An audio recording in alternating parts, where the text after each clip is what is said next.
This is Alberto with A2C Tactical Academy, and I'm going to review a gun that, in my opinion, is probably the best carry pistol, especially if you're going to carry appendix. And I'll explain why. This is an HKP30. This is the L model. They do make an S model with short compact, and then a P30 without the L or S. It's a little smaller than this one. They have several models. This one in particular is the LEM trigger version 1. There are 4 versions. LEM trigger is, in my opinion, the best mix of a striker fire gun and a hammer fire gun. Version 2 has a safety. Version 3 has a decocker. You can get the decocker with or without a safety, so you can carry cocked and locked, or you can decock it and just carry safe. And then version 4 is what they call combat ready or something like that. Anyway, so I wanted to show this open, and then I'll proceed into this review. So this is not a new pistol. This was released a few years back. It originally was launched with a 15 round magazine, but then it was revamped, I guess, after the H&K VPL release. They made a 17 rounder, physically identical. You know, there's no difference physically, but the new one holds 17 rounds. So I guess the follower is different. So here's what's interesting about the LEM trigger, right? So when you first load up, this magazine has no ammunition. When you first load up a magazine, a gun, and you release, you see the hammer here is not cocked. However, the striker, or the, I guess, the part that strikes the firing pin, it's ready to go. And so you'll see here in the trigger, you're gonna have almost zero resistance to where you get to the wall, right? And so after that, then you're gonna push the hammer, and then it's firing. If you don't do that, if you just, you know, if you only add an ignition, then it functions just like a regular traditional double action. Right, so you could call this, in the strict sense of the world, you could call this a double action only, since the trigger is performing 2 functions, right? Cocking the hammer and releasing it, and it seems that it's released or down if the trigger is not pushed, even if you do this part. However, there is no resistance here. It's like 1 pound or so until you get to that wall part, and then you fire. So when that happens, you see I'm holding the trigger, hammer stays back, but if I was to release, I get a reset, and if I release completely, this goes down. So why do I say this is the best pistol for concealed carry? Let me go back to a couple of the models that people use. So I have here a striker fired gun, clear, all right, good on that. So striker fired guns have no safety, have no hammer, there's nothing exposed. And the only thing that protects you is either a trigger safety, which is a little dingus here on the trigger, or you not pushing on a trigger, right? So this pistol is basically ready to go at all times. So when you're reholstering, let's say in an appendix carry, you have to be diligent to look and make sure that there's no pieces of shirt trying to actuate the trigger. So gotta look, gotta make sure you lean forward, you know, lean your hips forward, so as you put in the pistol in its holster, if there was an ND, it's not gonna get you, right? But there's really nothing external here that you can rely on. Other option is your other option is to get a pistol with a decocker or a safety, right? So this is an Italian gun. Clear. I know everybody wants to see that part, but anyway, so this pistol here is, I guess, ready to go, cocked and locked. And this lever here is a decocker. So it basically safely lets the hammer drop. And in this particular model, the trigger is disconnected. So if the lever is in the safe mode, decocked, the trigger is completely disconnected, so nothing happens. However, once you want to fire this gun and you take it off of safety, then you get a long, very heavy, 14 pounds or more pull until you get your first shot. Subsequent shots, sorry, hard to do that word. Subsequent shots are single action, right?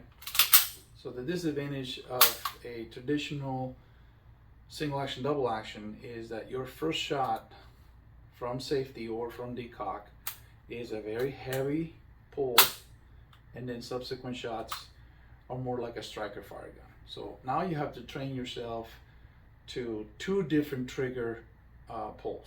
So one heavy, the first one, and all the other ones are much nicer. Of course, you also can thumb cock it, and then you're like this. In this particular gun, you cannot carry cocked and locked with the safety on, because the minute I actuate the safety, it decocks. So carrying it like this, where the trigger is just about to drop the hammer, it's not too safe. You could, I don't see how that's an advantage. And decocking and carrying like this, which is definitely safer, would cause you to have to not only actuate the safety, but go through the heavy pull when you draw. Moving on, you get pistols like this CZ Shadow here. Again, clear.